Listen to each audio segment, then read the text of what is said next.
ನಿಮ್ಮ ಆಸೆಗಳು ಖಂಡಿತವಾಗಿಯೂ ಈಡೇರುತ್ತೆ. Welcome to Nikki says YouTube channel. ಸ್ನೇಹಿತರೆ, ಇಂದು ನಾವು ನಿಮ್ಮನ್ನು ಒಂದು ಉಸಿರಾಟದ ಪ್ರಯೋಗ ಅಂದರೆ ಬ್ರೀತಿಂಗ್ ಎಕ್ಸಸೈಸ್ ಮಾಡುವಂತೆ ಮಾಡುತ್ತೇವೆ.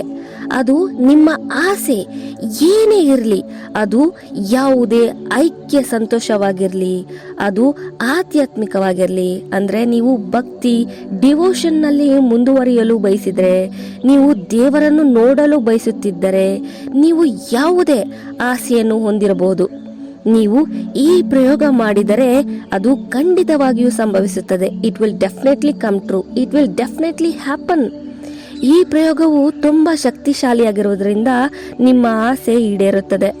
ಮೊದಲು ಈ ಪ್ರಯೋಗ ಯಾಕೆ ಇಷ್ಟೊಂದು ಶಕ್ತಿಶಾಲಿಯಾಗಿದೆ ಎಂದು ಅರ್ಥ ಮಾಡಿಕೊಳ್ಳೋಣ ಬನ್ನಿ. ಉಸಿರು ಎಂದರೆ ಜೀವಶಕ್ತಿ. ಈ ಉಸಿರು ಇಲ್ದಿರ ಜೀವ ಇರಕ್ಕಾಗತ್ತಾ? ಇಲ್ವಲ್ಲ.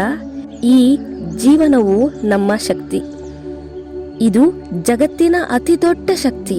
ಇದಕ್ಕಿಂತ ದೊಡ್ಡ ಶಕ್ತಿ ಯಾವುದೂ ಇಲ್ಲ. ಆದರೆ ಅದು ನಮ್ಮ ದುರಾದೃಷ್ಟ. ನಾವು ಈ ಜೀವಶಕ್ತಿಯನ್ನು ಅರ್ಥ ಮಾಡಿಕೊಂಡಿಲ್ಲ ಮತ್ತು ತಿಳಿದಿಲ್ಲ. ನಮಗೆ ಅದರ ಮಹತ್ವ ಅರ್ಥವಾಗದೆ ತಿಳಿಯದೆ ನಮ್ಮ ಆಸೆಗಳು ಬಹಳ ದೂರದಲ್ಲಿ ಇವೆ. ಜನರ ದುಃಖಗಳು ದೂರವಾಗುವುದಿಲ್ಲ. ಅವರು ತೊಂದರೆಗೊಳಗಾಗಿದ್ದರೂ ತೊಂದರೆಗೊಳಗಾಗಿರುತ್ತಾರೆ. ಅವರು ತೊಂದರೆಗೊಳಗಾಗುತ್ತಲೇ ಇರುತ್ತಾರೆ. ಇದನ್ನ ತಿಳಿಯದೆ ಒಬ್ಬ ವ್ಯಕ್ತಿ ಇದರ ಬಗ್ಗೆ ತಿಳಿದುಕೊಳ್ಳೋದಕ್ಕೆ ಶುರು ಮಾಡಿದ. ಆ ಕ್ಷಣ, ಆ ಮೊಮೆಂಟ್ನಿಂದಲೇ ಅವನು ತನ್ನ ಒಳ್ಳೆಯ ದಿನಗಳ ಮಹತ್ವವನ್ನು ಅರ್ಥ ಮಾಡಿಕೊಳ್ಳಲು ಪ್ರಾರಂಭಿಸುತ್ತಾನೆ. ಏಕೆಂದರೆ ಇದು ಒಂದು ದೊಡ್ಡ ಶಕ್ತಿ ಮತ್ತು ಅದೇ ಸಮಯದಲ್ಲಿ ಮಹಾನ್ ಶಕ್ತಿ ಎಂದರೆ ದೇವರು ಎಂದರ್ಥ. ಇದು ಅತ್ಯಂತ ದೊಡ್ಡ ಶಕ್ತಿ. ದೇವರು ಈ ಉಸಿರುಗಳಲ್ಲಿ ಕರಗುತ್ತಾನೆ ಮತ್ತು ಈ ಉಸಿರುಗಳಲ್ಲಿ ಇರುತ್ತಾನೆ. ಹೇಗೆ ಅಂದರೆ ಹಾಲಿನೊಳಗೆ ಬೆಣ್ಣೆ ಇರೋ ಥರ. ಬೆಣ್ಣೆ ಕಾಣಿಸಲ್ಲ, ಆದರೆ ಹಾಲು ಕಲೆಕ್ಟ್ ಮಾಡಿ ಬಿಸಿ ಮಾಡಿ ಹೆಪ್ಪಾಕಿ ಮೊಸರನ್ನ ಕಡ್ದಾಗ ಮಾತ್ರ ಬೆಣ್ಣೆ ಬರುತ್ತೆ. ಅದೇ ರೀತಿ ದೇವರು ನಾವಾಡೋ ಉಸಿರಿನಲ್ಲಿ ಇರ್ತಾನೆ, ಆದರೆ ಕಾಣಿಸಲ್ಲ. ನೀವು ಪ್ರತಿದಿನ ಉಸಿರಾಡ್ತಾ ಇದ್ದೀರಾ. ಅವನು ಯಾವಾಗ್ಲಾದ್ರೂ ಕಾಣಿಸಿದ್ನಾ? ಇಲ್ಲ ಅಲ್ವಾ? ಅದಕ್ಕೆ ನೀವು ಉಸಿರಿನ ಬಗ್ಗೆ ಧ್ಯಾನ ಮಾಡುತ್ತಲೇ ಇದ್ದರೆ ನಿಮಗೆ ಒಂದು ದಿನ ಬರುತ್ತೆ. ಆ ದಿನ ದೇವರು ಇರುವಂತೆಯೇ ಸ್ಪಷ್ಟವಾಗಿ ನೋಡುತ್ತೀರಿ. ನೀವು ಅವನನ್ನು ಸಂಪೂರ್ಣವಾಗಿ ಅನುಭವಿಸುತ್ತೀರಿ. ನೀವು ಅವನ ದರ್ಶನ ಪಡೆಯುತ್ತೀರಿ. ಮೊದಲನೆಯದಾಗಿ ಉಸಿರಿನೊಂದಿಗೆ ಸಂಪರ್ಕ ಸಾಧಿಸುವ ಮೂಲಕ ನೀವು ಅದ್ಭುತ ಪ್ರಯೋಜನಗಳನ್ನು ಪಡೆಯುತ್ತೀರಿ. ನಾವು ನಿಮಗೆ ಹೇಳುವ ಪ್ರಯೋಗವು ಸಂಪರ್ಕಕ್ಕಿಂತ ಹೆಚ್ಚಿನದ್ದಾಗಿದೆ. ದೇವರು ಉಸಿರಿನಲ್ಲಿದ್ದಾನೆ. ನೀವು ಉಸಿರಾಡೋದನ್ನ ನಿಲ್ಲಿಸಿದಾಗ ಆ ದೇವರ ಸಿಂಹಾಸನವು ಅಲುಗಾಡುತ್ತದೆ. ಆ ಸಮಯದಲ್ಲಿ ನೀವು ಆ ದೇವರನ್ನು ಏನೇ ಕೇಳಿದರೂ ದೇವರು ನಿಮಗೆ ಅದನ್ನು ನೀಡುತ್ತಾನೆ.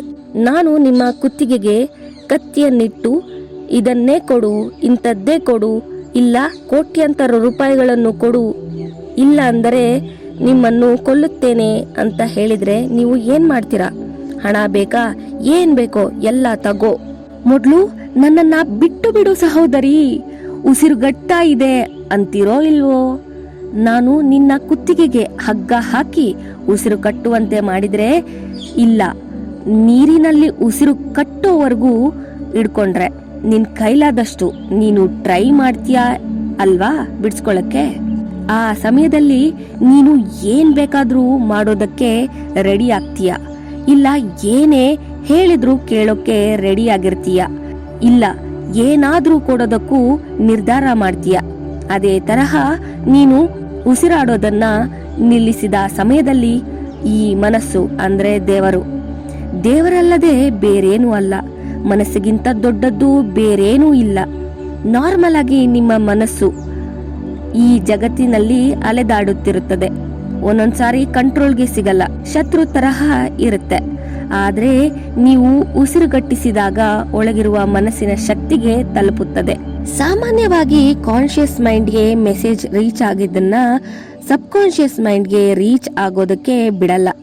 ಬಟ್ ನೀವು ಉಸಿರಾಡೋದು ನಿಲ್ಲಿಸಿದಾಗ ಆ ಕ್ಷಣನೇ ಕಾನ್ಷಿಯಸ್ ಮೈಂಡ್ ಮೆಸೇಜ್ ಪಾಸ್ ಮಾಡುತ್ತೆ ಸಬ್ ಕಾನ್ಷಿಯಸ್ ಮೈಂಡ್ಗೆ.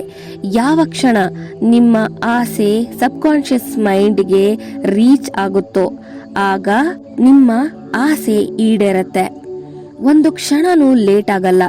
ಫಸ್ಟ್ ಟೈಮ್ ನೀವು ಕೇಳ್ಕೊಂಡಾಗ ಆದರೆ ಒಳ್ಳೇದು.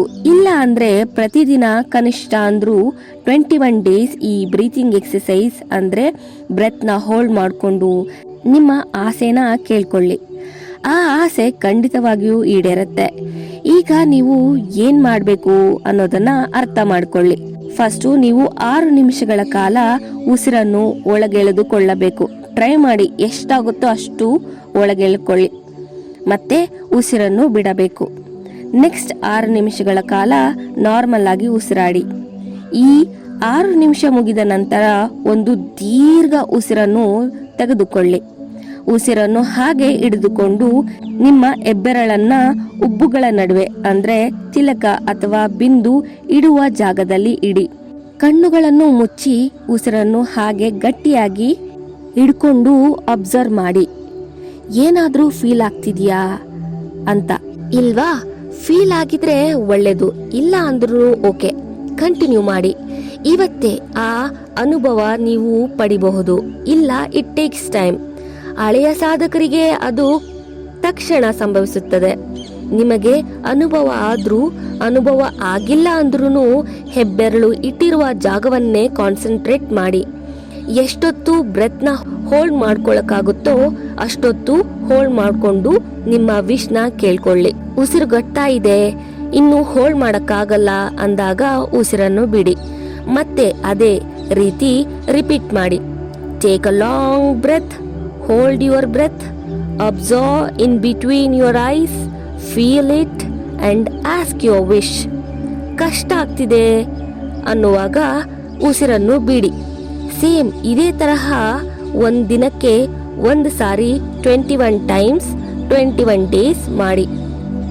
ನಿಮ್ಮ ಆ ವಿಶ್ ಫುಲ್ಫಿಲ್ ಆಯ್ತು ಅಂದ್ರೆ ವೆಲ್ ಅಂಡ್ ಗುಡ್. ಇಲ್ಲ ಅಂದ್ರೆ it's good for your own good.